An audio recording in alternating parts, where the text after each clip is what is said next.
Have you ever tried to share Bitcoin with someone only to be met with skepticism and pushback? Fix O'Sullivan is a licensed marriage and family therapist and Bitcoin maximalist who understands the emotional journey behind that resistance. In this conversation, Fix explains why awakening to Bitcoin isn't just about facts. It's a deep psychological and emotional process that's often blocked by shame and fear. He shares how earning the right to having these conversations with empathy and validation can open the door to transformation. I've witnessed this delicate balance firsthand on my own journey, and I'm excited to unpack it together with Fix. And stay tuned to learn why most people won't change until it hurts like hell. All right, let's dive in. All right, Fix O'Sullivan, welcome to Bitcoin for Millennials. Thank you for having me on, Bram. It's so good to see you after all these years. Yeah, actually, we the last time we spoke was like 10 years ago when I helped you with the startup idea concept you were working on, and then I think a few weeks back or months, we've been trying to record this for some time. You emailed me saying like I listened to the podcast and I actually became a Bitcoiner. So I think that I thought it was amazing to hear. Very cool to hear from you, and of course very fun to see that Bitcoin kind of reconnected us. Exactly, I love that. My only gripe is I think you were into Bitcoin in 2015. So yeah. I'm disappointed in you that you didn't orange pill me. You didn't give me an attempt, give an attempt to get me over to the good side. Took me a lot of time to really get it as well, and I think I'm still learning. So yeah, I mean, I have to say it was also harder back then. Like 10 years ago, there was way less like education, way less podcasts, and yeah, it was just a bit less. Or a bit more obscure, I would say, right. And obviously also, yeah, just a lot of distractions with all this other crypto stuff and things to pay attention to. But as you've experienced as well, over the years, it just keeps coming back, right? Until you cannot really ignore it anymore. And that's when you, just basically go all in. And that's, of course, also, the message that you send me, and this is kind of like you're coming up or you're coming out as a Bitcoiner, and you actually shared that by way of a blog post. So I mean, I'll mention this in the introduction, but you are a licensed marriage and a family therapist for a very long time, right? Yeah, I think I've been a psychotherapist for about 16 years now. Yeah, so you wrote, you make a lot of content. You wrote a blog that I think would be a nice place to start, because the blog is called "Love Bitcoin and Why You Cannot Change Until It Hurts Like Hell," and you shared that with your audience, and it resonated in different ways, I think. So yeah, maybe that's a nice place to start. Like what kind of like core message did you want people to take from this blog post about pain and transformation and connecting, what you've learned from your work with your own discovery of Bitcoin? Yeah, thank you for asking. By the way, the first thing, it's funny you emphasize I shared it with my audience. Like, my audience is primarily a love and relationship audience, and 99.9% of my audience that responded were, did you fall on your head? Like, did somebody, did somebody hack your website, right? What is this email? Mm-hmm. My wife got messages. What's up with figs and the Bitcoin thing? So that part was not surprising, right? So it was a little bit of a shock for the people that listen to me talk about love and relationship. And I did primarily write the article for Bitcoiners, even though there's probably 5 lurking on my listserv. But yeah, the primary message is what I notice I work with couples a lot. That's my primary expertise, to help people that really care about their relationship actually learn how to make love work. And it's really difficult for people to adopt a protocol that is proven to work, it's shocking how much people will work against their own interests. You know, one of the analogies I always use, when a couple is disconnected, both people think they have cans of water in their hand, but actually the cans have been mislabeled. It's actually gasoline. And so both people feel righteous to throw gasoline on the fire of their disconnection and continue to make their relationship and thus their entire life worse. And so what I do is I try and come in to the middle of a couple and show them reality, show them what they're doing both as individuals and what they're doing as a system together. And through that invitation to live with reality, we can actually then have compassion and empathy for the three entities involved. Again, it's me, you, and us. And so one of the things, having done that, like I said, for 15, 16 years, like I must be a crazy person getting in the middle of couples fighting, 20 hours a week. But I love it, right? But I noticed, like following, Bitcoin Twitter and watching shows like yours on YouTube, there's a similarity with how regular people like really do not want to be with the reality of the fiat, monetary system. They don't want to actually truly accept the pain they're in financially. And so they continue to throw gasoline on the fire of their own, melting ice cube of their own wealth, right?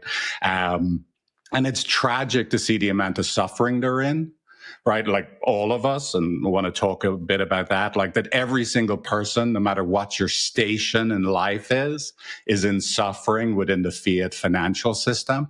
But shame keeps us locked into that system, right? Like by design, it makes us feel bad about ourselves. And then all of us, to try and get out of being ashamed, right? We move to something called a compass of shame. We'll actually try and deny there's a problem, attack someone else, attack ourselves, or collapse. And so, so the short of it is, I really get why it's so hard for people to adopt Bitcoin. And it's not an information issue. It's actually a deep psychological, emotional issue. And I think at the foundation of it, it's a shame issue. The exact same as a couple, right? Like a couple, the main reason they can't get along, it's not because they don't love each other. It's not because they're so different. It's because the disconnection is so painful that it makes both of them feel really bad about themselves, whether they're too much or not enough, it seems like, for the other person. And that shame creates this negative system that is self-perpetuating. And it takes an outside force, right? Like a witness, right? And someone willing to jump in the middle to show them what they're doing, help them feel the pain so that they can actually move through some emotionally transformational process. So that's like, I actually believe for most people to adopt Bitcoin, they actually have to go through an emotionally transformational process, not just a financial education process. Yeah.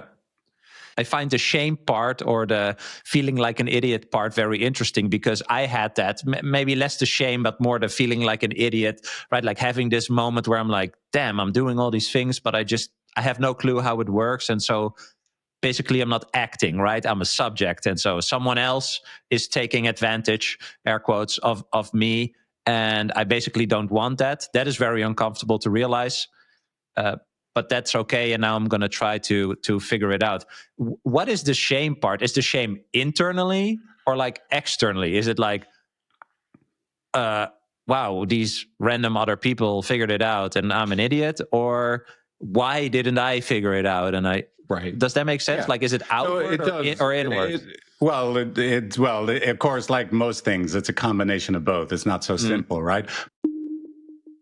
Bitcoin custody is evolving, and OnRamp is leading this change with multi-institution custody, eliminating single points of failure.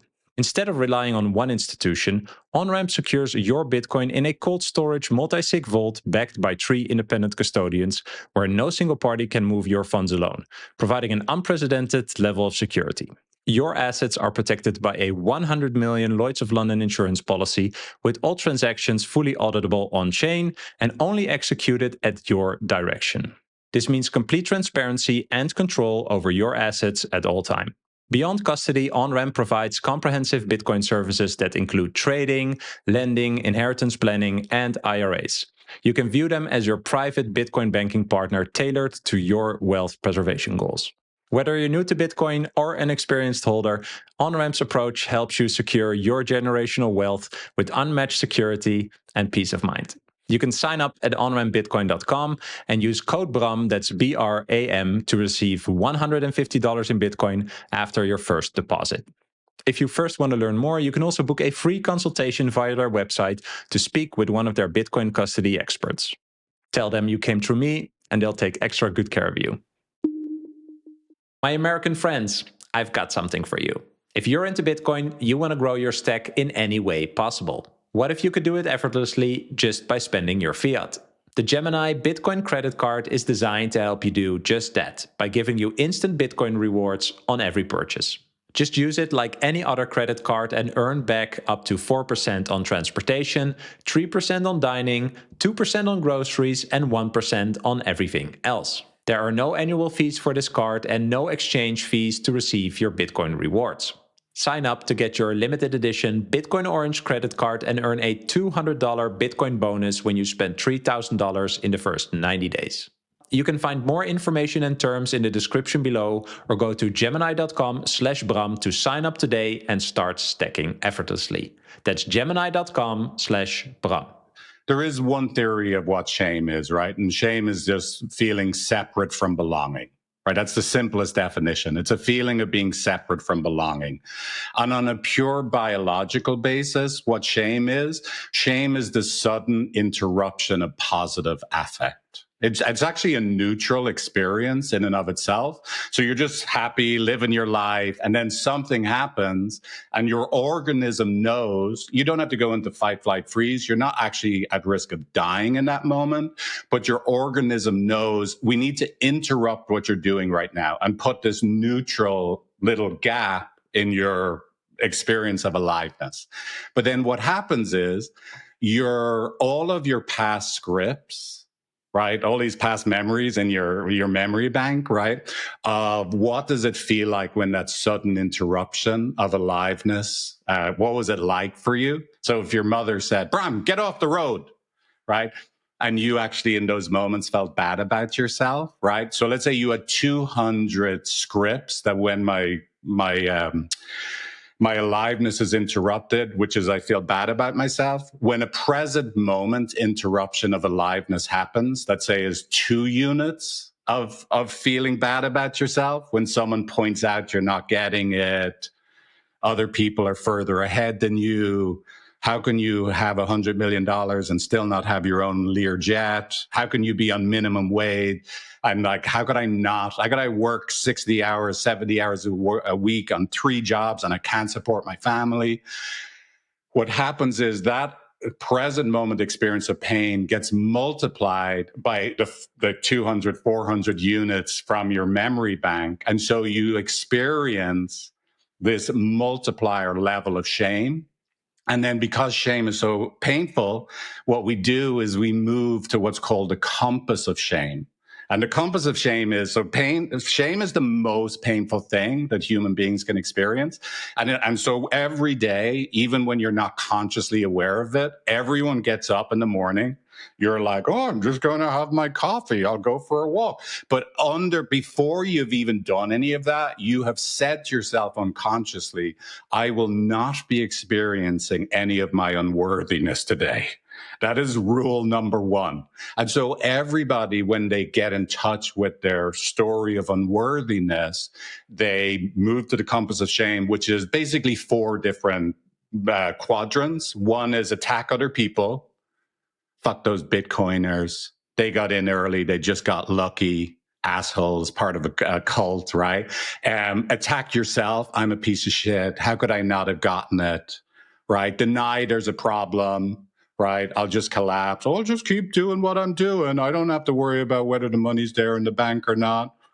It's worked, for, like the last 100 years, it'll still be there, right? Like whatever it is, right? And then, or just absolutely collapse, right? Into just catatonic, There's just no point. It's too overwhelming. I'm just not even going to look at it, right?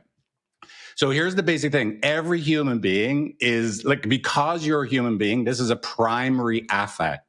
So I really love your story, and it actually syncs with my experience. I'll make a terrible generalization of when I meet Dutch people. Sometimes I've had like Dutch clients and I'm like, dude, these guys are so together emotionally. I don't know what you guys are doing in school, that I actually believe you. You may not have come to Bitcoin pain first, learned about it second. And you might have got the information first, then realized I'm in pain, right? Like, I believe you. But I do think for most people, whether it's an internal shame, whether that's, I wasn't good enough for mom to stay. Dad never actually validated me or reflected never gave me positive validation. There's some at the level of the deepest level of the organism story of unworthiness. And that then, that's your primary relationship with the world is first your parents, and then it goes out into community members. And so that deeper story of unworthiness inside yourself actually becomes your main relationship with how you interact with the world. So then here comes along a financial system, right, that like is robbing your labor, robbing your wealth, robbing your sovereignty. And all the while it's doing it, you stay complicit, you believe the messages. So this is the external part. So there's the internal part that you've internal shame inside you.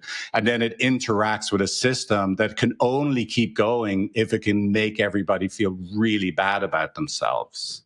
Again, no matter where you are in the ladder, and look, I've been very lucky. I always hear Bohemian Rhapsody when I say this line. I'm a poor boy from a poor family, which I am, right? So, and I'm the son of an alcoholic father and a heartbroken mother. So I have personal fucking shame. I got wounds, man, right? But then to get out of it, I became a stockbroker. I was going to make money. And I was with loads of people making a whole shitload of money. And these people were not happy. They were not happy with their station in life, right? And so I got to be a specialist with employee stock options. I got to help the Google employees at the IPO diversify their stock grants. Nobody's happy with the amount of money they make, right? I get to be a therapist in Silicon Valley for the last 16 years. Everybody, I'm not where I'm supposed to be. I'm supposed to have so much more ease. The financial system demands people feel bad about themselves. And then they don't actually tell you. People don't actually tell you I'm feeling bad about myself in relationship to money. What will they do? Like you're discovering when you talk to people on LinkedIn. I love that you talk to people on LinkedIn, right? They're going to attack you back, right? They'll either, ignore you, attack you. They're not going to share their shame story with you, right? Or they're going to deny there's a problem, right? So look, it is a combination of you probably had shame already inside you, and then it interacts with a financial system that it actually by design, like to keep you compliant, it has to make you feel bad about yourself. How can we kind of recognize that and maybe also help people when we're trying to tell them about Bitcoin, right? Like I think I've spoken to a lot of people that also say like, yeah, I've basically given up on orange pilling other people because it's like they don't want to listen, and I love them and they know I have Bitcoin and they know I live my life in a certain way, right? This is what a lot of people say, but they just don't want to listen. And at one point I'm just done. No, absolutely. And listen, like, I've been in Bitcoin since 2017 myself, right? And so believe I'm with you, and I feel that way, and I've successfully orange pilled some people in my life, but it's definitely a small number compared to the number of people I've spoken to, and I don't try and orange people at all anymore. Now, one of the analogies I use about myself as a couples therapist is I'm like a vampire. Like, and if you know, like the vampire mythology, this can sound bad. I'm like a vampire. I'm not going to like suck your blood. But like, in order for a vampire to come into your house, you have to invite them in. So like, you have to invite them in. Unless someone invited you in, do not orange pill them. Right? If somebody asks you the question, now, by the way, what you're doing is providing asynchronous information for those passionate and curious. It's great, right? But if someone didn't invite you into their home, like, I really want to understand this, I want to get curious, I want to wrestle with it, whatever way they interact with, I want to feel how it affects me. If someone didn't invite you in, you haven't earned the right to try and orange pill them. So look, when a couple comes to see me in my office, sorry, not sorry, I'm going to make you see yourself. I'm going to make you go from your reactivity to your vulnerability. You're not going to enjoy it. I'm going to help both of you see the system you're in, right? And make you both feel really sad and connect with each other in a sad place. And you're going to be crying and blowing snot. Like, like that's what they need. But they're not going to want to do it. But if they come into my office, right, I'm sorry, that's what we're going to do, because it is definitely the medicine they need. But if they don't come into my office, I'm not walking around the streets of Honolulu approaching couples in an argument, right? You know what I mean? I'm not going up to people that are like, or you could imagine they're not going to be, oh, thank you, a couples therapist for free. No, they're going to kick me in the shins, at least, right? Yeah. Yeah. Well, I think that's actually great advice, in the sense that people that are into Bitcoin, they feel it's an altruistic thing to tell other people. But if these other people don't want to be there, or don't want to listen, or don't want to be bothered, or whatever, or even when they hear about the problem, they have this pushback, right? And then they kind of like cut off the conversation. I think it's good for Bitcoiners to also learn that is basically perfectly normal and a logical reaction to, whatever you're trying to tell or teach them involuntarily, basically. Exactly. By the way, look, my first professional job was a stockbroker, and literally like writing paper tickets, putting it in the chute, up to the wire room, and cold calling people. And it is amazing. Like, look, I got clients cold calling where it was like wine and dine, lovey-dovey. And I also shockingly got clients where I can't believe it. It kind of frightened me that I browbeat the person. Like, again, I'm 22, 23 years old. I was testing things out. I would like, how could you not buy this, you piece of shit? Right? And some people respond to that. Like, and it was kind of shocking. The next day, okay, here's my money, buy this stock, right? Like, so... Look, everybody's a little different, but here's what I would say as a therapist now, as a therapist in his 50s, right? The best way to help people be available for a way to change their life is validate, validate, validate, validate, validate.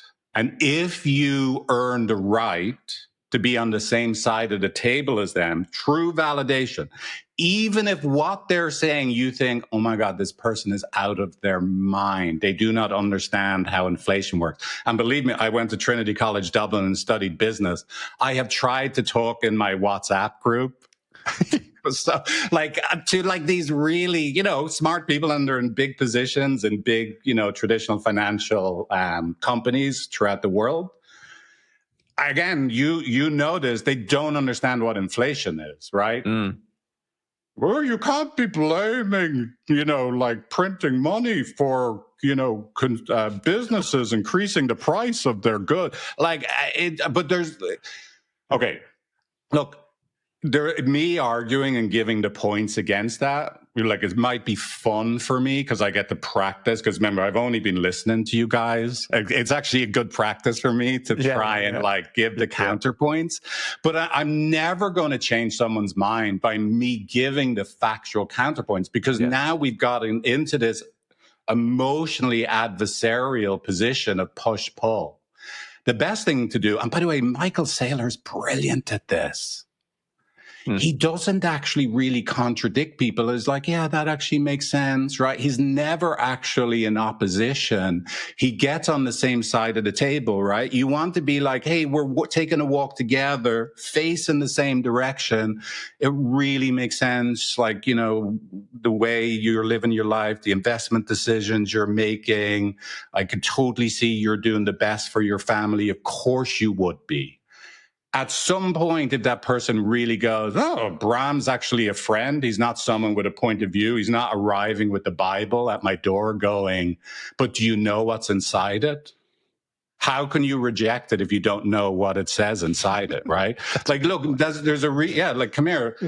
You believe it, but you're terrifying to other people. I do too. I'm terrifying to other people once I start explaining it, because people end up feeling powerless. They end up feeling trapped and cornered, and I'm talking at them. We're not facing the same direction as two buddies, right? Where I then earn the right to go, would you not take a look at maybe where inflation comes from as your friend facing the same direction as you? Yeah. And so, by the way, this is the thing, like, you know, as a couples therapist, it's really very similar. I've got two people that are absolutely sure their perspective on the relationship and their negative opinion on their spouse is right. And I have to come in. Again, imagine if I challenge both of them day one, right? I would have no clients. Like, I learned this because, like, I wanted to be a better couples therapist, challenging people, telling them what's right, telling them what's wrong, telling them how they need to change their behavior.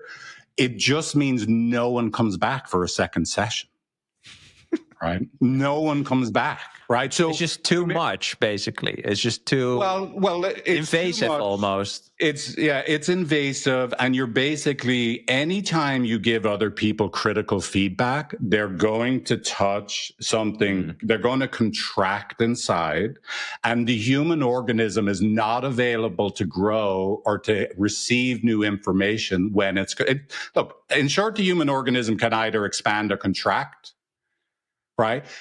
If your message makes people feel contracted, they're not going to be available to take in your information, no matter how brilliant your information is. Yeah. So validate, and then at some point you'll have earned the right to go, come here, do you see what you're actually doing here, right? As their buddy, as their ally. Now, by the way, one of the other things I use a lot then, I'm sure you've heard this, right? Only the fool can talk the truth to the king. So I look like an Irish term. I look like an idiot a lot when I'm meeting with couples, right? And I exaggerate their behavior to them because there's more truth in the exaggeration. And if I make it silly and funny, they're able to see themselves in a way they couldn't if I actually just point out what they're doing factually. Right? Yeah. They're less likely to take offense by the exaggeration than a cold, blank, this is the information. What is wrong with you for not being able to receive it and change your behavior? Yeah, it's funny. You have these memes. I actually saved one on my phone last week. That is, I don't know if we can see it on the screen, but it's like, it says, Bitcoin is money for smart people. You wouldn't be interested. Like that. And there's more of that, right? And even like the meme of have fun staying poor is misinterpreted. But I think it's just a certain attempt, right? It's attempt to trigger. I don't think that one is. I like that one, but I don't think it's very productive to be honest. Well, I'm so grateful. I'm part of the choir. I love all the Bitcoin shows that are talking to me and inspire me. I think I mentioned to you once, responding to one of your shows. God, I wish I could remember the guy whose show it was. I find Bitcoin beautiful. And I really mean, like, I really believe in this notion. There's this Irish, a former priest, communicator of emotional and spiritual wisdom, John O'Donoghue. And he says that God is that which you find beautiful. When I learn about Bitcoin, I experience beauty. it makes me want to cry. Like I feel like my heart open. Like I primarily love it. Like, well, look, I have my pain journey, my shame journey, my financial shame journey.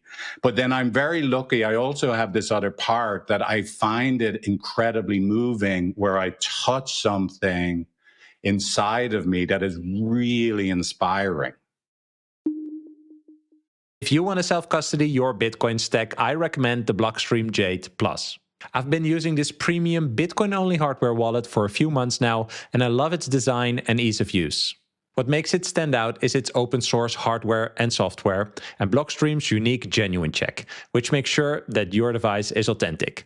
No backdoors or compromises. You can connect with the Jade Plus however you want, Bluetooth, USB-C, or you can go fully air-gapped with its built-in camera for cable-free QR transactions. The metal case feels solid and the color screen is easy to read, and it connects with your favorite Bitcoin apps like Blockstream Green, Sparrow, and Electrum. Get your Jade Plus today at store.blockstream.com and use code BRAM to get 10% of your entire order. Let's talk about something a lot of people don't think about before it's too late. Where are you storing your Bitcoin seed words? Are they truly secure? I found my solution with StampSeed.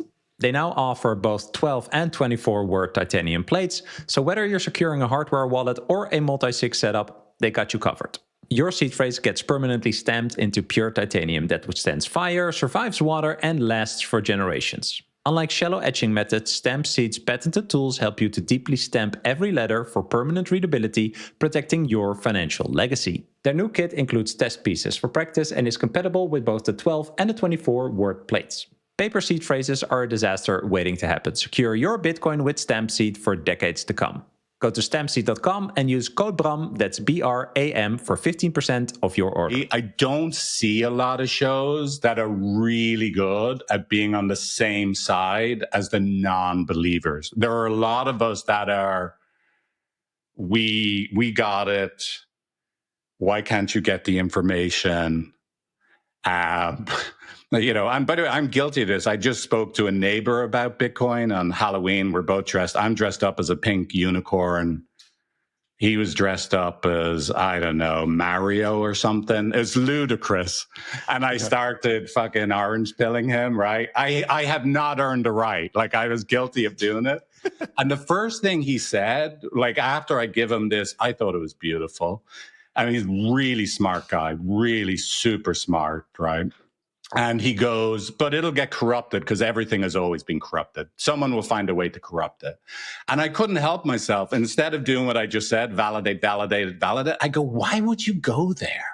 Yeah. Right? Like I couldn't help. The first words out of my mind, why would that be? I just told you all this stuff. It's beautiful. It's inspiring. And you go to like, oh, in the future, the beauty will be taken away. Mm-hmm. Right. Anyway, so I failed. But this is great, right? Because this, I have the same, right? It is.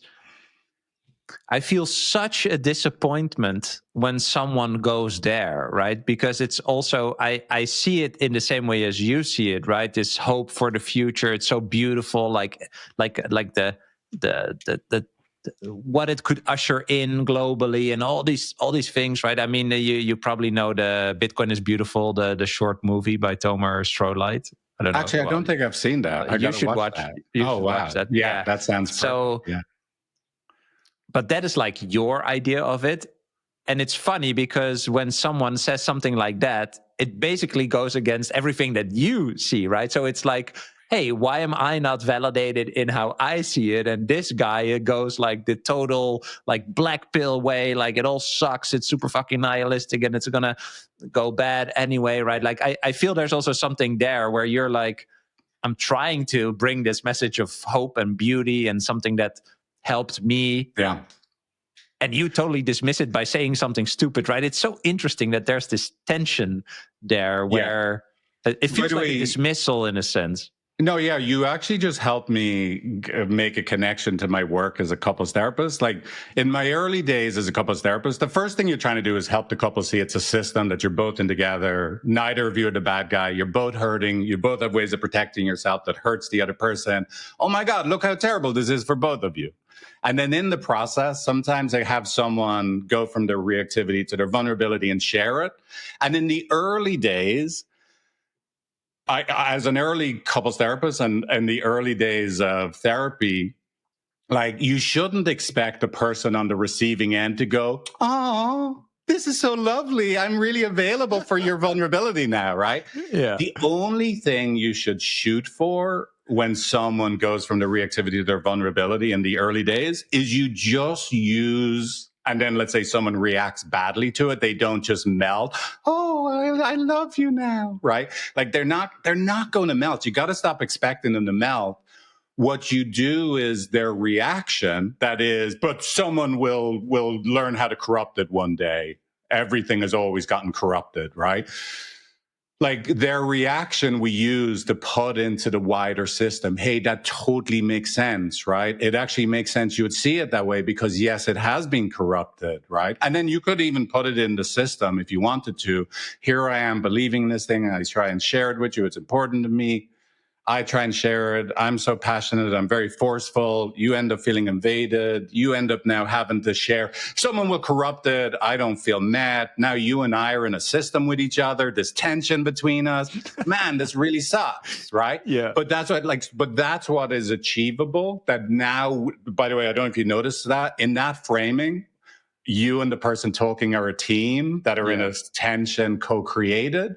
Now we're on the same side, facing the same direction, right? Like, so that's achievable, but trying to get the person, and again, like I'm guilty of it. Why would you go to the future has so much fear? I just shared something beautiful. Couldn't you just live in this present moment with me and hold my hands while I'm dressed as a unicorn and you're dressed as Mario? And we shine orange light on the neighborhood, right? But yeah. Well, that's a good point of being on the same team, right? Like that feeling of everything is fucked, everything is corrupted.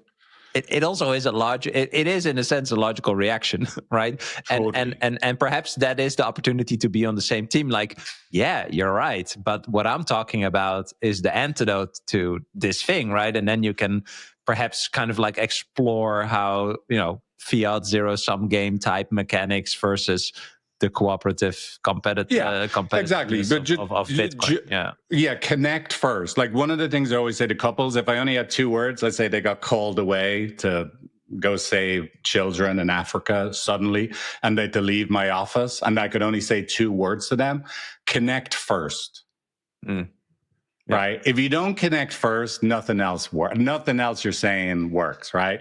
Like when you have a problem, which, I have no idea. Listen, I am such a Bitcoin pleb and such a non-technical person. I know nothing about knots versus core. I have no right whatsoever. I wouldn't say a word, right?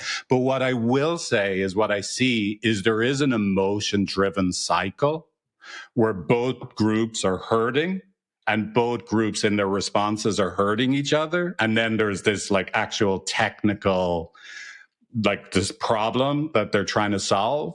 Once a technical problem we're trying to solve becomes an emotional cycle, it sucks to have to do this, but we do have to resolve the emotional cycle first, the technical problem second. And of course, it seems weird that it seems like a long way round, but no one has access to the best parts of their brain, right? When they're, remember, constricted, when they're threatened. And so, as an outsider with no technical knowledge, I would love to like one day see, let's say, 1 or 2 leaders of both sides in a room with a skilled facilitator where we actually try and resolve the emotional disconnection and help them be a team facing the same problem. and then let's apply the problem. Obviously, that's not exactly what's happening on Bitcoin Twitter, which I'm just a spectator. Maybe right? this is a good idea. We should do a live. We should do a live stream, and you're the mediator. Well, yeah, I don't know if I earned the right or the trust to hold that role, but it does look. It's the same with a couple. Let's say if a couple is fighting about which city we're going to live in, are we going to have another kid, should we get married? We got to like put the decision-making part of the conversation to the side and actually be with the emotional process and get to a place that we both see each other as valid. We accept each other's experience. We have empathy for each other. And now we go back and we discuss, hey, are we going to have another kid? Yeah. Right. And that's a completely different conversation if we had that emotional connection conversation first. Yeah. So in the post you also mentioned people won't change until it hurts like hell. We've been kind of talking about how someone has to realize that by themselves, right? You cannot really give them the factual information and then they're going to be like, oh yeah, I am actually having a certain problem that Bram or Fix tells me to find a solution for. This pain being a stronger motivator for change than inspiration, right? Factual inspiration. I think that's clear. Why is that so critical to drive people to eventually adopt Bitcoin or make personal breakthroughs in this relationship therapy? And yeah, how did that go for you? I mean, you mentioned before we recorded, like your real life journey was very lonely. The same for me, right? Like you just find information on the internet, but it's basically a personal exercise in reflection and digesting the data and trying to be diligent in whatever information you use to figure it out. How do these things work together, like this inspiration versus the pain as being a motivator for change? One of my favorite sayings is people only change out of inspiration or desperation, and you can count on one hand the number of people in human history that have changed out of inspiration. The rest of us are just waiting for things to get bad enough that the pain of not changing is greater than the pain of changing, right? And that's a different point for everybody. For me personally, look, if we just start now, I told you a little bit about my family history. I went to private schools. This accent I have is not my original accent. I've got a kind of a snobby Dublin accent, but I grew up in a quite working class neighborhood. I have the, quite harsher Dublin accent, but my parents sent me to private school, whatever. And, I developed like kind of shame about where I was from, and I speak with this accent. I went to Trinity College Dublin. I studied business because I thought, like I said, I would conquer my shame by making money first. I go to San Francisco. I hate being a stockbroker, right? I always looked at it as a bastardization of my skills to be able to connect with people. I give it up and become a therapist. And I'm just stuck now with this, like, oh my God, I'll never be able to make enough money to compete to buy a house with the middle level programmers, even at Google and Facebook, right? And Netflix. And so I was just in a lot of pain, and I really felt like I was failing terribly. And so I was primed to actually find something that was a path out. My pain primed me to be available for Bitcoin when I found it, right? But that pain was essential, that I had to find a way out of, I'm not living up to my expectations. I'm not able to support my family in the way I long to. And then luckily along came Bitcoin. And, of course, I traded shit coins. I tried to get into ICOs, right? I did all the stuff, right? But eventually I started getting inspired by the beauty, first pain, right? Then like trying to get lucky, get rich quick. Then I got the inspiration. And then through the time in Bitcoin, I developed conviction, just like we're in a bit of a dip right now, right? You know, and relative to the past, it's not a huge dip, right? But my relationship with Bitcoin feels really secure, just like secure attachment and love. That I've had ruptures with Bitcoin in the past and it has come back and I felt, right, secure. So I'm able to ride through the downtime with, you know, the down moments, the chop, the deleveraging, and my relationship with Bitcoin doesn't get shaken, right? Just through earned time hodling, right? And so that was my personal journey to get to where I am now. If you can capture people where they're in pain, and like I really believe everybody is in pain in our financial system. If you think inflation really at a minimum is 25% since 2020, you know, if you're charging the same amount of money for your psychotherapy services or whatever it is, and you're going to the grocery store, right, you're definitely at a minimum 25% poorer than you were 5 years ago. Everybody is hurting. Everybody is hurting. And so that actually creates an amazing opportunity, like I said, to get on the same side of people, touch that pain in them.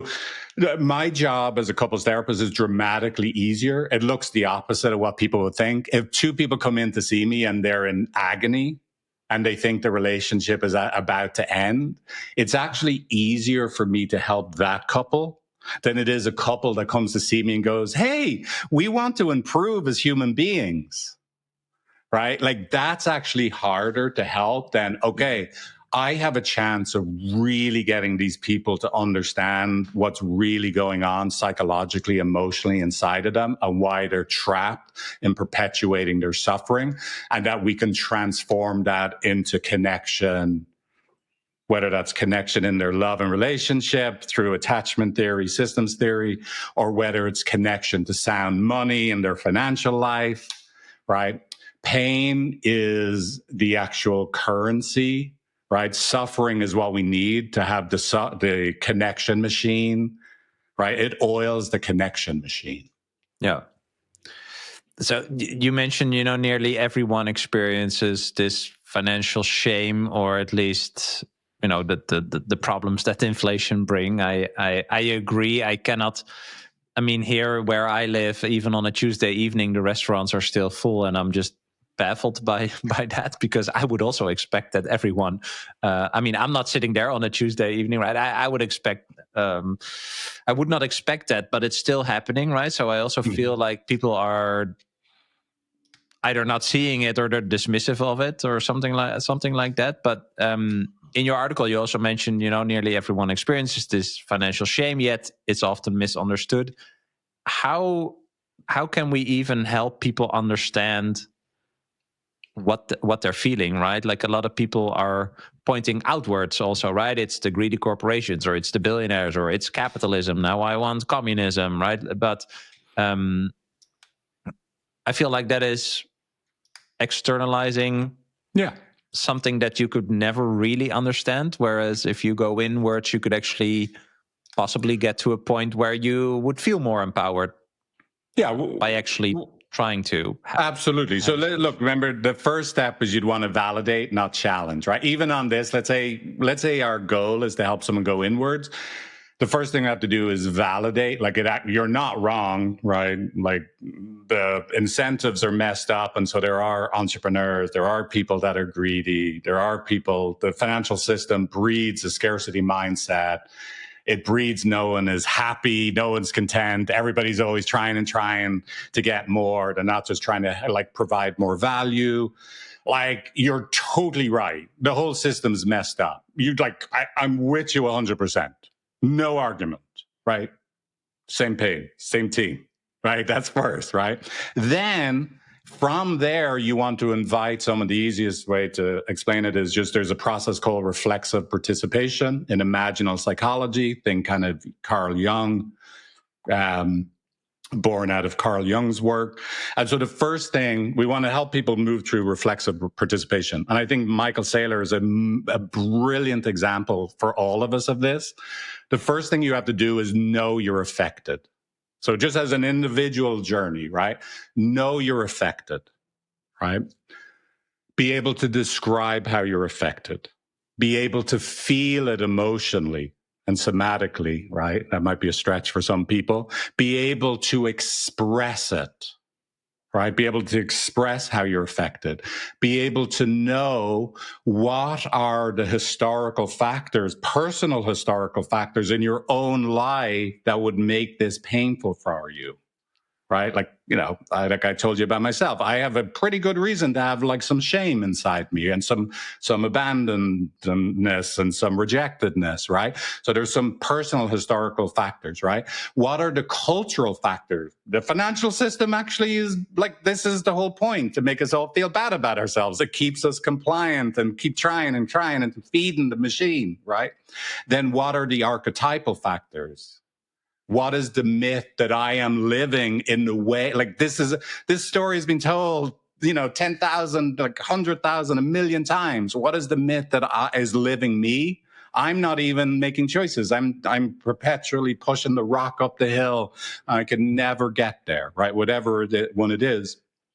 And then of course, what are the limiting beliefs that I have about myself that are deep, deep held limiting beliefs that are a bug in my system? When you integrate that whole process, now I don't know how someone does that without someone like me, right? But you could, right? I guess when someone integrates that whole process of reflective participation, what organically emerges from that process is creative action. Really well-informed creative action. And so let me just, like I said about Michael Saylor is a great example of this, right? So Michael Saylor, $1 billion idea, MicroStrategy, but he just like he feels it. Like, I'm not where I'm supposed to be. There's more for me. Like, I know I've got more potential. He tries and he tries and he tries to come up with more $1 billion ideas. Fail. My mother believed in me. I see these people that I'm probably smarter than, and they have made so much more money, and they've had a much bigger impact on the world than me. I'm in that like he may never use the word shame, but I'm in that I haven't arrived, and I'm hurting. And then, his good friend introduced him to Bitcoin, whatever.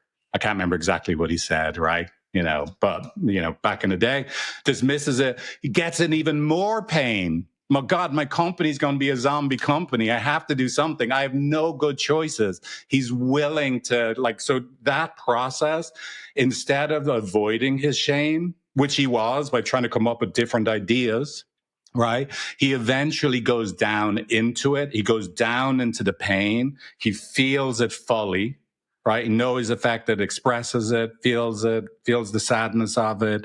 And born out of that, he's now able to take creative action.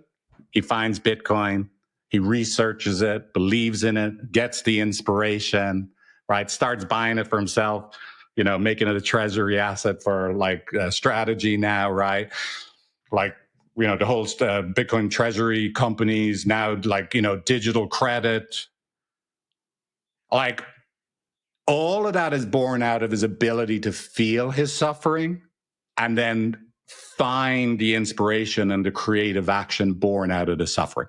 So that's ultimately what people have to do. And by the way, let's say you don't do that and you just find Bitcoin and you understand it, you're still going to be rocked. Let's say you go from, I can't live the life I want to live. Okay, now you live the life you want to live. But then what happens? Oh, wow, I could never actually have enough capital.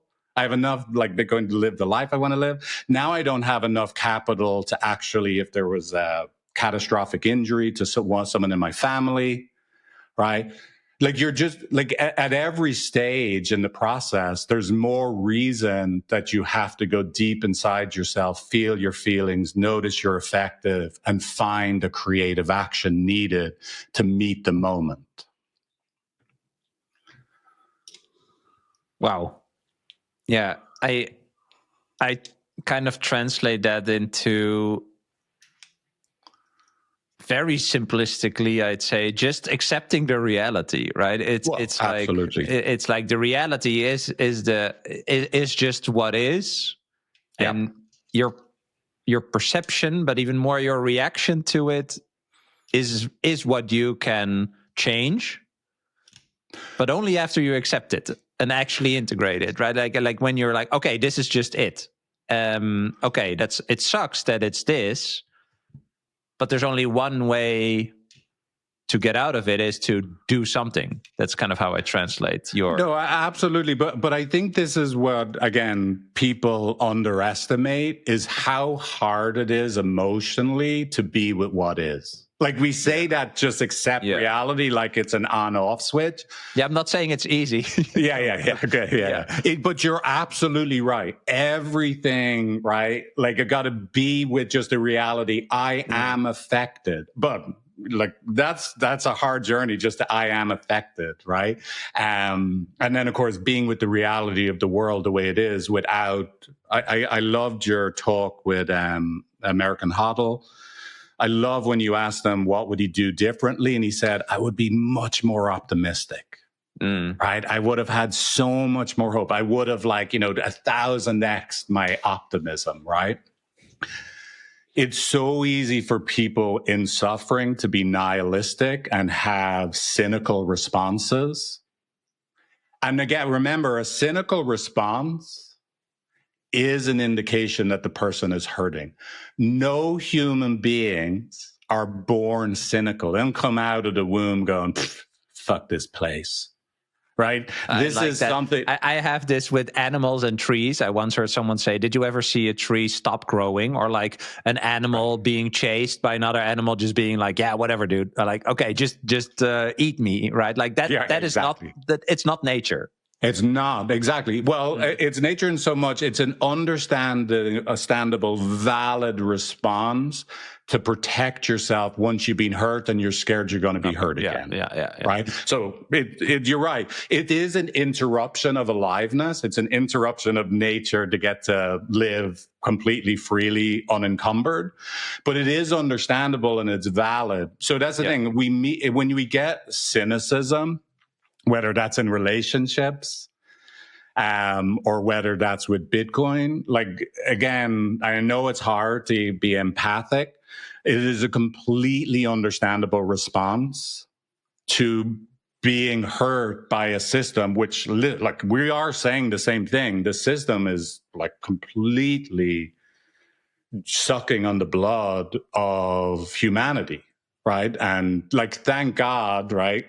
What I always say to my family, kind of half trying to, appease them, is that, look, let's say I was wrong about Bitcoin. I'm still right because I will live the rest of my life with hope. And I have no doubt that this is a much better life for me than the cynicism that I was living in and the fuck you to people with more, to go into friends' houses, that were worth $10 million. And I'm like, what the fuck? What am I doing wrong? Is this, how does this tie in with when you do the work, when you accept you are in a reality where you have a problem, you accept that is just what it is. You go through the shame, you go through the fear, you basically choose to take this creative action, you study Bitcoin, you challenge all your beliefs and precognitions, whatever. You challenge all of that, and you come out of that seeing Bitcoin. And this is what I talked about with American Hodl too, right? Like the hodling is hard. So getting Bitcoin is hard. That is a challenge. I think that's what we've been talking about now, right? Okay, but then you see it, you get it, you cannot look back, right? You have this optimistic view of the future. You get this hope. You want to spread it with other people. And then I would say almost every day, or at least every week, depending on how much you're into it, right? You do get confronted with people that are cynical, that say it sucks, it's a scam, it's a Ponzi scheme, you're a fucking idiot, or whatever, right? And I have talked about this where I say, like, it's almost every day you get confronted with the question, can I still trust myself? with everything that's behind that, right? My honest reflection, my due diligence, my research, my, whatever, and everything that you went through to get to the point where you see Bitcoin. How can people navigate that? Because there are these detractors or just outside influences that just are, for whatever their reasons are, right? But how can you control how much they touch you or make you doubt or not, like the hodling part?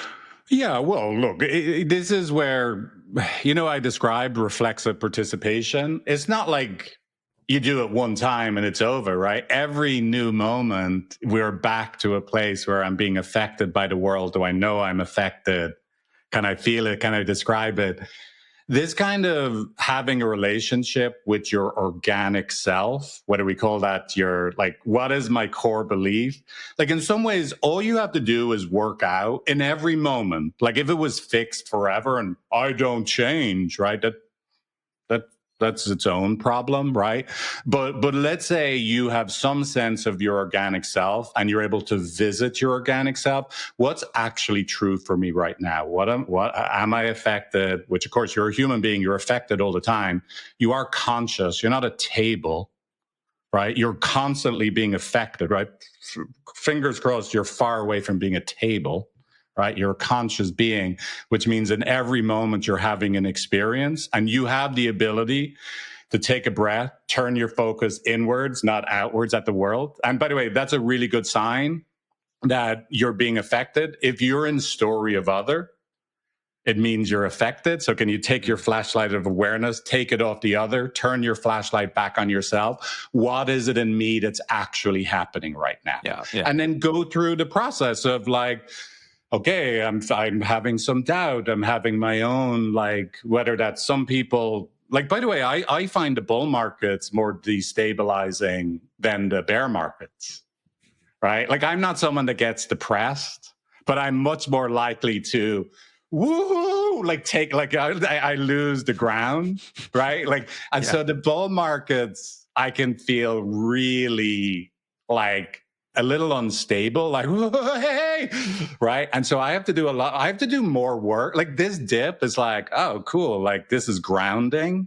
I get to do my work. There's no getting lost in the future. But it's, some people, the bear market is going to be the hardest, right? Bear dips, whatever, whatever the future is going to hold. And then for other people, it's the possibility of the future is going to destabilize them, right? But look, the whole point is you got to have a relationship with yourself. It's not just financial technology. It's actually Bitcoin is emotional technology. It's a mirror for you to get to know yourself, how you're affected. Just like your relationship is a mirror, it's an opportunity to get to know yourself, to see what you're co-creating with another human being. Again, thankfully, thank God, because Bitcoin is here, we have a chance to look at the financial system, see what we're co-creating as a participant in that financial system. And because we have this alternative, and then, whoa, I could have a grounded relationship with myself where I'm still being affected, but I could have a secure base in Bitcoin where I'm not completely rocked and I'm not just being reactive. Right? Similar to if you have secure attachment in your relationship, and remember that's earned. It doesn't just happen, right? It's we're connected, we're disconnected, and all those disconnections and the fact that we get back to connection, we earn that secure attachment with each other. Bitcoin is the same, it goes down. Okay, it went back up. We actually we do the research, right? We get inspired. We earn our secure attachment to Bitcoin too, right? And look, I just can't begin to tell you how much better my life is that I have secure attachment in my relationship. I have a secure attachment in my financial world because Bitcoin is the base layer, right? It took me till my 50s, but I'm definitely the best at reaching my full entelechy, my full potential. I wish I was there at 20, right? Well, here I am, right? Yeah, I'm so excited about what it can do if you have these base layer protocols that help you live a low time preference life. But yeah, you're still going to get rocked, right? And it's okay to get rocked. I think it's real. I love that conversation with you and Huddle, right? To give people permission that it's okay to get rocked. You don't just have to have 1,000% conviction and never show, right? That like, I can have self-doubt, I can feel bad, the comments back to me, they hurt, and like it's okay that all these things happen. Yeah, you made me think of you said earn that. You said earn the trust or the conviction. Yeah. I'm thinking about that is the proof of work. Exactly. Approach, right? Yeah. And I find that very fascinating. That's something that is technically, baked into Bitcoin. Actually, also applies to the hard study work you need to do, but also the emotional work you need to do. Like you need to earn that foundational understanding or trust on which you then start doing all these other things, right? Exactly. And I think it's similar in I'm also very happy in my relationship, which is different from previous ones, where I feel like from the start, it was very clear where we both were or what we wanted to do or where we came from, like what the mutual foundation was that we wanted to build together. And that whatever happens in the days, the weeks, the years, ups or down, there is this fundamental agreement that is very solid, which we agreed upon very, very, very early, right? Like, okay, this is the core of why we are connected. This is our foundation, and then whatever happens on top. And I think with that is more like emotionally, I would say, like in a relationship, right? But with Bitcoin, this I've sometimes called Bitcoin like the Bitcoin ledger, the blockchain is engineered truth, right? Like all the data in the Bitcoin ledger is the truth of this system, and it's an immutable truth. Like it's a hard, solid truth. Like you cannot really change it. And once you see that or align with that, I don't really know what the word is. Experience it. That's your anchor, right? Like that's your anchor, where if the price goes down or really up, you should ask the same question, I think. Like, did anything change in Bitcoin? Right. Is it still decentralized and secure? Is the ledger still immutable? Yes. Okay, then, carry on. And I find it very interesting that there's these similarities where you do have to do work before you're able to see it and before you can actually have the reward, air quotes, of having done the work and seeing that, having that anchor. Does that make sense? Oh, absolutely. I mean, look, I love that. That's the essence of why I think, like I'm talking, right? That there's something to be learned from offering a protocol like to help people have a better relationship. It's not as solid as Bitcoin, to be honest, right? Because let's say, I use attachment and systems theory to show couples a way to live their life where they can work together to have this solid foundation. But there are other options. I do think it's the path to the least amount of suffering, and that you'll build the greatest legacy, family, business, whatever you want to do with your relationship, right? Just build love, right? And be able to create other things in the world. Whereas Bitcoin, like you said, just the mathematical certainty of it, right? The pure perfection of it as money, like, is even more solid if you experience it, that you can always build your financial life and then other aspects of your life standing upon that experience of Bitcoin as the base layer protocol to one's financial life, right? But there is a really beautiful synergy between the two. I like to say, like, sound money and sound love are two sides of sovereignty and freedom. Mm-hmm. Yeah, eventually more Bitcoin is nicer, but I don't think it is actually about how much Bitcoin you have. It's about getting that you actually got there, to seeing exactly. that and going through this process that we've been talking about, which from my perspective is what eventually frees your mind, gives you a sovereign mind, right? And exactly. that is probably more powerful than the amount of Bitcoin you have. But then it also, if you know you have to work very hard because you want more Bitcoin, right? Or you need more Bitcoin. I also feel you're more okay with doing the work to earn the Bitcoin instead of not understanding why you even want this thing. Does that make sense? Like, I feel like a lot of people want things, but they don't really know why. And therefore the work they have to do to get the thing is not fulfilling. Like, they don't like doing the work. They don't like, That makes sense. I mean, it makes sense. I think a lot about it. That totally makes sense. And I think about it the other way around in a way that once I get Bitcoin and I understand the value of Bitcoin, I understand the value of money.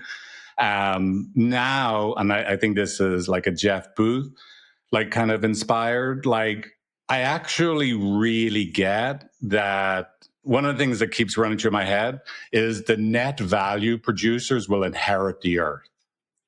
And this actually, I wrestled with this for a long time because I do still have some of the fiat mind virus that, I want to get to retire one day. How much is my Bitcoin worth? Like, when can I work out, like, when I could live off it, right? Like, but wait. I love what I do. I love the value I'm providing. And if I keep providing value, I get to keep the Bitcoin I have. It's value that I want to offer. I want to offer value to the world. So it's a complete switch of scarcity mindset to what is it that I have that is good for the world? And I really think Bitcoin has helped me in a way to see my value and want to just give the value and enjoy giving the value, right? Like, I do it in therapy. And so, so I by the way, I want to make sure I share this analogy with you. I don't know if anyone's seen the movie Arrival. And in Arrival, there's this, have you seen it, Bram? No. Okay, so in Arrival, there's this, aliens come down from a different planet. They look like kind of jellyfish, right? Cephalopods or something they are, right? And the main character is this linguist, and the US military hires the linguist to learn the language of the aliens. And as she's learning the language of the aliens, her entire consciousness changes without her even really fully realizing it. She starts to experience time. With our language, you can only experience time in this linear, right, fashion, right? But with learning the aliens' language, she starts to experience just this, she can at any moment be in the past, the future, the present. She just has this continuity of space and time available consciously to her. It just changes her completely. Learning the language of Bitcoin, again, this is like, it's not just financial information. It changes your whole relationship to the world, right? That's why, we have the people in Carnivore, right, rediscovering Christianity, right? Like, what I'm hoping people are going to like, I want to have a low time preference way to have a great relationship, right? Mm-hmm. It just literally changes your whole consciousness. Yeah. And it happens, like, on the one hand, we're saying pain is essential. But then if you're in a world where you're taking in people speaking the language, right? Like listening to your show, listening and watching, listening to your show, watching and listening to others, your consciousness is changing over time in ways that you can't even perceive on a day-to-day basis. Yeah. Anyway, I always find that inspiring. I had another question I wanted to ask you, but I want to zoom in on this. This is. Yes. I want to learn from you how you view this, and I want to share how I view this. So it is like it's different things. You can look at it like from a financial perspective, right? If the Bitcoin you have appreciates over time, this is what I say a lot, right? You know that you're actually creating time and space towards the future to figure life out, whatever that is for you, right? And I think figuring life out is this inward journey. You're basically allowing yourself, because you have the time and space, to fall into yourself and discover whatever you want or need to discover, whatever that is. Mm-hmm. And that is actually what is freeing. That's where the sovereignty part comes from, is this ability to consciously make a decision to do that. Something I also have said is like Bitcoin allows you to step off the hamster wheel and stop running and start walking your own path, right? Like that is kind of that is kind of how I visualize it. It's like I'm actually taking control of having the opportunity to do what I need to do to figure out life, if that makes sense. And that is a financial thing, because conceptually, it goes up over time and it gives you lower uncertainty towards the future, etc. But it, like the philosophical or the spiritual connection is like undeniable. It's undeniable that it empowers you in a certain way to think for yourself or allow yourself to fall into this inner journey. I don't even know how to describe it, but no, absolutely. I approach it very practical because that is how it worked for me. But I think you would describe this in a different way from your perspective. Well, this is where, earlier I interrupted you about Bitcoin has to be, you were saying like it has to be researched, it has to be understood. And I think the word I use, it has to be experienced, right? It has to be experienced. You have to experience it. There has to be some moment where something happens inside of your organism, right? That it, like an actual moment, and there's inspiration, like, oh my God, I got it, born out of the pain. I was primed to actually have an experience where I get it. And then the other thing is, gradually over time, just like the linguist in Arrival, because you're taking in the information slowly, your consciousness changes almost imperceptibly over time, where you wake up 2 years later and you didn't even notice, but I just want to, I want to eat healthy. I want to focus on one long-term relationship that helps me build my future. I want to provide value for, like, you know what I mean? Like, it's like, so yes, it would be great if we got inspired, but I think for most people, yes, we need the pain catalyst for most people. And then just being in the atmosphere where I'm hearing these messages over and over again, it changes our consciousness. Now, by the way, that's not just true with Bitcoin, unfortunately, right? Like if, let's say you were listening to, if you were listening to any language over and over again, a language of hate, a language of, that will change your consciousness too, right? So be very careful about what you're taking your time to be immersed in, because it is going to change your consciousness, right? The same way as like attachment language. And it's very important what type of attachment language you're hearing. If it's pathologizing, working out what's wrong with you or working out what's wrong with your partner, you should not listen to that particular way of talking about attachment. If someone's talking about attachment where it helps you have empathy and compassion for yourself, empathy and compassion for your partner, empathy and compassion for every living human being on the planet, oh my God, no wonder they do what they do. They're hurting inside, and that reaction makes sense. Oh, I see how they hurt other people. No wonder they get more of the behavior from other people that hurts them. Oh my God.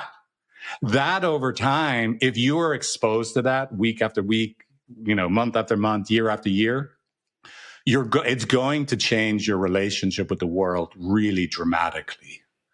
Anyway, yeah. Would you say it's also because, probably I would agree, if you listen to messages of hate, etc., this is what you will, this is how you will eventually experience your own paradigm, your reality, right? And that changes your consciousness. I do think that, or I wonder if people in that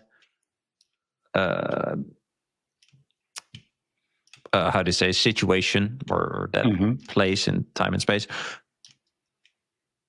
they are not happy. I cannot imagine they are happy or content, hurting. Right? Like there is still this hurting aspect.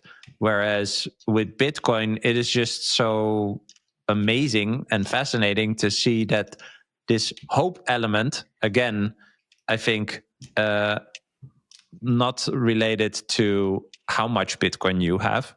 It really is this, once you see it, you cannot unsee it, because when you unsee it, you're basically giving up this hope part.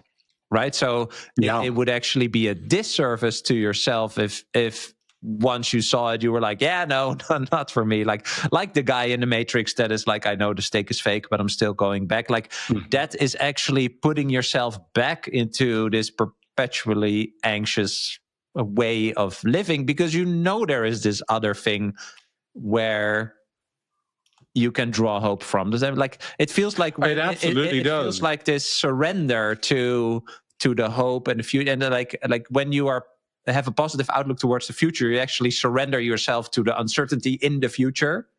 If that makes sense, it does. I think it's freeing. Whereas if you consciously choose to live in anxiety, that is also what you will get. Absolutely. And look, so much. Yeah, I really believe, for me, I want to talk for everyone else, it's not, I know it's a slogan, but I don't think people really let themselves have the experience of it. Bitcoin is hope. I'm going to just talk for me. Bitcoin is hope for the future, not just for me personally, not just financially. I can see a way that Bitcoin helps us live in a better world. That is by far the most important thing for me. Let's say the monetary value of Bitcoin disappeared, right? Like I know you can't separate these things out. That would not hurt me and my existence and my relationship with the world as much as if the hope of Bitcoin that we actually have, property rights for 8 billion people and a fair system for all, right?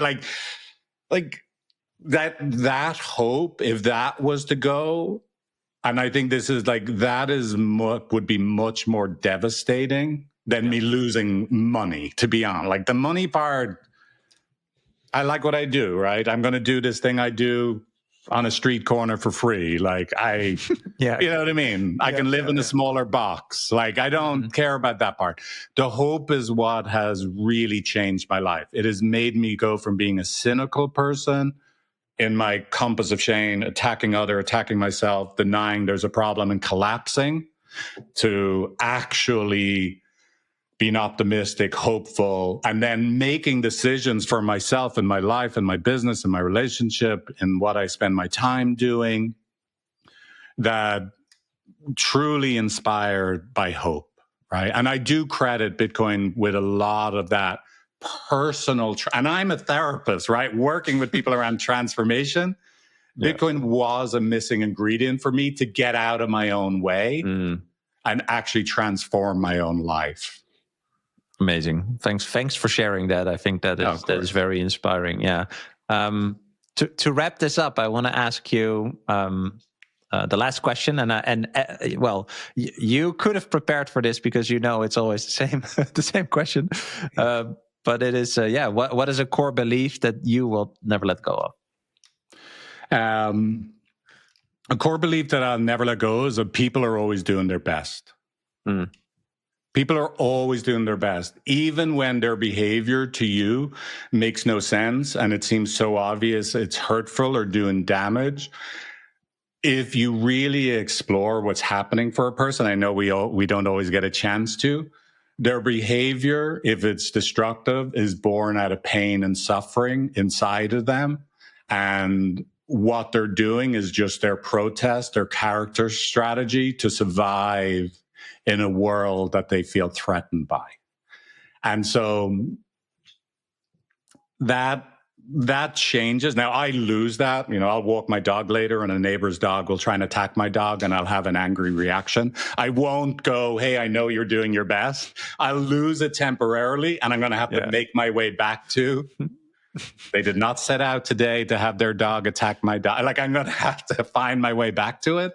But that single belief changes the amount of suffering you're going to have in the world. If you can keep coming back, remember, it's again and again process. I'm going to lose that because I'm Irish, I'm fiery, can't help it. But I have to find my way back to that over and over again. Less suffering in social media, less suffering in the world. Yeah. Well, thanks so much for sharing. Thanks so much for having this conversation with me. I thought it was very inspirational. And happy we got back in touch. Can I say one last thing, by the way?